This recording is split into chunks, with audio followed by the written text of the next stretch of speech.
D K Shivakumar ಅವರು C M ಆಗೋದನ್ನ ತಪ್ಪಿಸೋಕೆ ಏನಾದರೂ ನೋಡ್ರಿ, ನಾನು ಹೇಳ್ಬಿಟ್ಟಿದ್ದೀನಿ ನಿಮಗೆ. ಆಗಲೆಲ್ಲ ನಾನು ಹೇಳೋದಿಲ್ಲ. ಡಿಸೆಂಬರ್ ನಂತರ ಏನಾಗಬೇಕು ಏನಾಗುತ್ತೆ ಅನ್ನೋದನ್ನ ಹೇಳಿದ್ದೀನಿ. ಎಲ್ಲ ನವಂಬರ್ ಕ್ರಾಂತಿ ಅಂತಾರೆ, ನಾನು ಡಿಸೆಂಬರಿಗೆ ಹೇಳಿದ್ದೀನಿ. ಹಾಗೆ ಆಗ್ತದೆ. ನೀವೇನದ್ರ ಬಗ್ಗೆ ಎರಡೇ ಮಾತಾಡೋದು ಬೇಡ. ಅದನ್ನ ಈಗ ಮಾತಾಡಲ್ಲ. ಮುಂದಿನ ವಿಷಯನ ಜನವರಿ ಮೇಲೆ ಡಿಸೆಂಬರ್ ಮುಗಿದ್ಮೇಲೆ ಮಾತಾಡ. ಅಲ್ಲ, ಯತೀಂದ್ರ ಅವ್ರ ಬಾಯಲ್ಲಿ ಸಿದ್ದರಾಮಯ್ಯ ಅವರು ಈ ರೀತಿ ಹೇಳ್ತಿದ್ದಾರೆ ಅಂತ ಬಿಜೆಪಿ ಅವರು ಹೇಳ್ತಿದ್ದಾರೆ. ನೋಡ್ರಿ, ಸಿದ್ದರಾಮಯ್ಯ ಅವರು ತೂಕದ ರಾಜಕಾರಣಿ. ಅವರು ಒಬ್ಬ ಉತ್ತಮವಾದ ಆಡಳಿತಗಾರರು, ಒಂದು ಉತ್ತಮವಾದ ಅಡ್ಮಿನಿಸ್ಟ್ರೇಷನ್ ಕೊಡೋಂಥ ವ್ಯಕ್ತಿತ್ವ. ಅವ್ರು ಹಿಂಗೆಲ್ಲ ಬಾಲಿಸಿ ಅವರು ನಿಮಗೆ ಮಾಹಿತಿ ಪ್ರಕಾರ ನಿಮಗೊಂದು ಮಾಹಿತಿ ಹೇಳ್ತೀನಿ. ಅವ್ರವ್ರ ಕುಟುಂಬದವ್ರನ್ನ ಯಾರನ್ನೂ ರಾಜಕೀಯಕ್ಕೆ ತಂದಿದ್ದಿಲ್ಲ.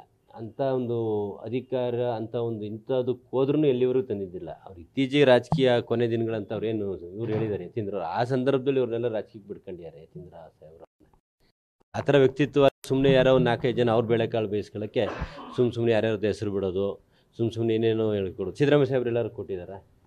ಅವ್ರು ಸ್ವಾಭಾವಿಕವಾಗಿ ಮಾಧ್ಯಮದವ್ರು ಕೇಳಿದಾಗ ಈಗ ನಾನು ಮುಖ್ಯಮಂತ್ರಿ ಇದ್ದೀನಿ ಅಂತಾರೆ. ನಾನು ಮುಖ್ಯಮಂತ್ರಿ ಇಳಿಯಲ್ಲ ಅಂತೆಲ್ಲರೂ ಹೇಳಿದ್ದಾರೆ. ಸುಮ್ಮನೆ ಇವ್ರು ಏನೋ ಗೊಂದಲಗಳು ಕೊಡಬಾರ್ದು. ಆಮೇಲೆ ತಾವೊಂದು ಹೇಳ್ತೀರಿ, ಜಾರಕಿಹೊಳಿ ಸಾಹೇಬ್ರ ಬಗ್ಗೆ ಹೇಳ್ತೀರಿ. ಅವರು ಮೊನ್ನೆ ಏನೋ DCC ಬ್ಯಾಂಕ್ ಚುನಾವಣೆ ಆದಾಗ ಒಂದು ಉತ್ತರ ಅವರು ಹೇಳಿಕೆಗೆ ಪೊಲೀಸ್ ಸ್ಟಾಪ್ ಇಟ್ಬಿಟ್ರು. ನಾನು 2033 ಕ್ಲೈಮ್ ಮಾಡೋದು ಅಂತ ಅವರು ಒತ್ತಿ ಹೇಳಿದ್ದಾರೆ. ನಾನು 2033 ಇನ್ನೂ 10 ಇಯರ್ಸ್ ಅವ್ರ ಕ್ಲೈಮು. ಹಂಗಿದ್ದಾಗ ಯಾಕೆ ಗೊಂದಲ? ಎಲ್ಲ ಸುಸೂತ್ರವಾಗಿ ನಡೀತಿರ್ಬೇಕಾರೆ ಗೊಂದಲ ಯಾಕೆ ತರಬೇಕು?